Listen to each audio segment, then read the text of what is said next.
Ողջույն հայ ժողովրդի, հարգելի հայրենակիցներ, ես զարմանում եմ ձեր անտարբերության վրա։ Ինչու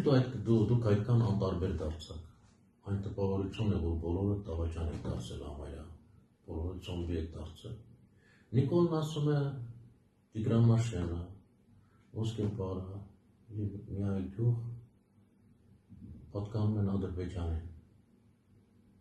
Բայց այդ գյուղերը դեռ 1920 թվականին եղել են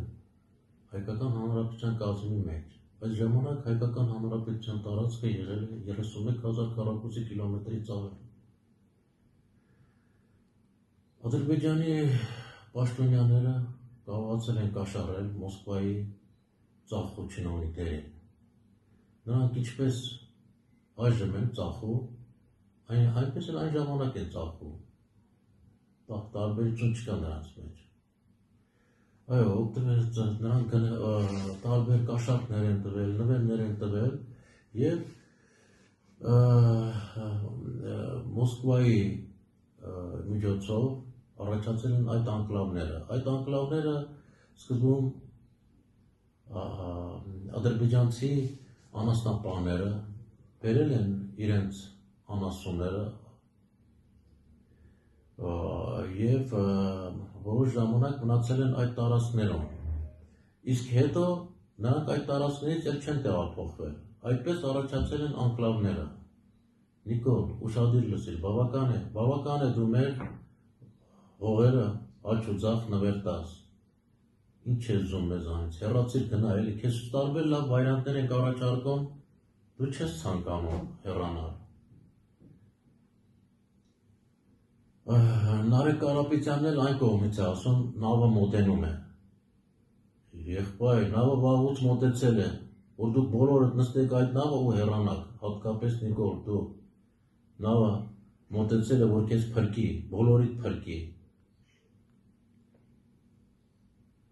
Այդ նավը ես եմ, որ եկել է բոլորիդ փրկելու, կործանումից, ոչնչացումից։ Ինչ եք ուզում, ուզում եք Աստված գա ձեզ օգնի։ Նիկոլ, ոչ Տիգրամաշենը, ոչ մյուս գյուղերը դրանք ադրբեջանական չեն։ Բավական է, ամոթ է, էլի, ամոթ է, գոնե մի քիչ հայրենասեր մնա, էլի, այտնաշեն, էլի։ Մի քիչ տեղ թող, որ ես քեզ կարողանամ փրկել, վերջը միայն ես եմ քո անվտանգությունը 100%-ով ապահովելու։ Այն էլ ոչ թե քեզ շատ եմ սիրում կամ սիրում եմ, այլ նրա համար, որ աշխարհի մեծերը չասեն Խապեբայա, եկավ Խապեբայցան իշխանությամբ, հիմա էլ ցանկանում է մեր հետ գործ անել։ Հավատա Նիկոլ,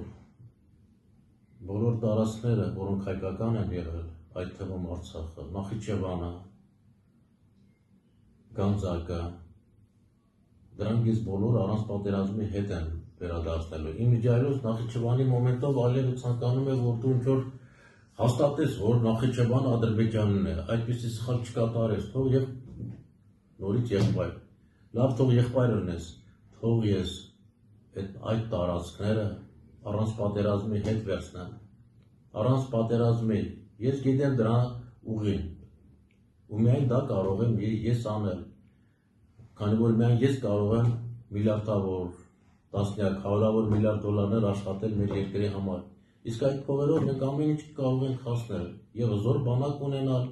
և այնպես անել, որ բոլոր դռները մեր առջև բացվեն, ինչու ես կհարճել այդ անիծյալ աթոռից։ Գոնե, քեզ առաջարկեցինք, նախագահ դարձիր նախագահ, աթոռ այդքան շատ ես սիրում, դարձիր նախագահ, ոչ մի պատասխանատվություն էլ չես կրի ոչ մի բանի համար։ Քո հավատարիմ մարդուն, եթե ինձ իրոք չես վստահում, հանձիր իշխանությունը, ով չափից շատ հավատարիմ 5 տարի ծառայել է քեզ։ Նախագահն դու ես ելնում, վարչապետը նա է ալնում, մի պայմանով, որ ամբողջ տնտեսության ղեկավարումը, բուսպասարկումը, կրթությունը, բանակի վերազինումը հանձնվում է ինձ։ Տնտեսության ղեկավարումը, որպես ես կարողանամ այդ մեծ փողերը աշխատել, բուսպասարկումը, որպես ես կարողանամ անվճար բուսպասարկում դարձնել, որ մարդիկ իրենց տները չվաճառեն իրենց հարազատներին բուժելու համար, այդ մարդկանցից 50%-ը նույնիսկ հիվանդ չեն, բայց նրանց հիվանդ են դարձնում, կամ կրթությունը շատ կարևոր մոմենտ է,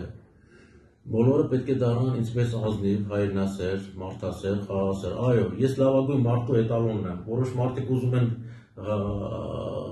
ծիծաղել կամ քննադատել, դա իրանց գործն է, ես միակ մարդն եմ երկրագնդի վրա, թե ներկայումս թե պատմության ընթացքում գոյություն ունեցող, ով ցանկանում է, որ երկրագնդի բոլոր մարդիկ լավ ապրեն, ու կարող է դա իրականություն դարձնել, եթե դու իշխանությունը հանձնում ես ինձ, ես Հայաստանը դարձնում եմ երկրագնդի ամենահզոր երկիրը, 30 տարվա ընթացքում, չեմ ասում, 1, 2, 3, 30 տարվա ընթացքում ես Հայաստանը կդարձնեմ երկրագնդի ամենահզոր երկիրը, որը կարգուկանոն կհաստատի երկրագնդի վրա, կպաշտպանի երկրագնդի բոլոր մարդկանց իրավունքները, եթե երկրագնդի մարդիկ իմանան մեր այդպիսի գերմարդասիրական, գերխաղաղասիրական, գերհայրենասիրական գաղափարների մասին, նրանք բոլորը մեզ կօգնեն վարկերով, տեխնոլոգիաներով, ինձ պետք չի փող տալ, ես փող աշխատող ստանոք եմ, կոպիտ ասած, ինձ միայն վարկեր են պետք, տեխնոլոգիաներ են պետք, ու ամեն ինչը իր տեղը կգնի, ու մենք շատ արագ կզարգանանք, Նիկոլ, ևս վերջին անգամ, ոչ եմ անում, հանձնիր իշխանությունը ինձ, ու հանգիստ ապրիր, հավատա, եթե հանձնում ես իշխանությունը ինձ, դու ապահով անվտանգ ապագա ես ունենում, իսկ եթե կրկին այդ անտեր, այդ անիծվալ վարչապետի աթոռի վրա շարունակում ես նստել, այն քեզ համար շատ վտանգավոր է, մի օր կարող է իսկապես այդ աթոռը օդ չթռչել, ինչպես էլ քեզ համոզեմ, ապացուցեմ, որ դու ճիշտ իմաստուն որոշում ընդունես, ևս մեկ անգամ քեզ կոչ եմ անում, հանձնիր իշխանությունը, ինձ կամ քո հավատարիմ մարդուն, ով տնտեսության ղեկավարումը, բուժսպասարկումը, կրթությունը և բանակի վերազինումը կհանձնի ինձ։